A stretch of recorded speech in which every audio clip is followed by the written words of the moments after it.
Good morning. I will bless the Lord at all times, and his praise will continually be in my mouth. God did it again, and we are grateful and thankful for another expression of God's goodness, his grace, his love, and his mercy. On this Tuesday morning, family, I want to encourage you, and I want to tell you that there is nothing that can stop us now.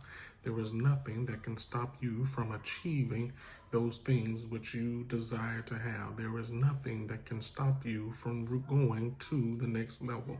Nothing can stop us now. Paul said in Romans 8 and verse number 31, if God be for us, then who can be against us? Nothing can stop you now. And if God is on your side, nothing can stop you from reaching the goal that you set for yourself. Nothing can stop you from going to the next level. Nothing can stop you from going back to school. Nothing can stop you from reaching and striving for that promotion, striving for something better, striving for something good, to make a better living for yourself, to do better for yourself. Nothing can stop us now. If God be for us, who can be against you?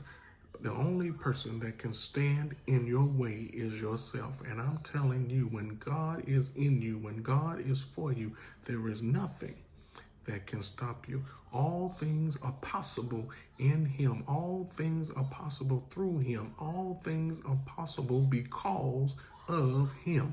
There is nothing that can stop us now. And so I'm encouraging you, and I'm telling you, go after those things which you desire. Go after those things that you want. Go after those things that you want to achieve. Keep God first, because there is nothing that can stop us now. When God is for us, who can be against us? God bless you. You have a great day.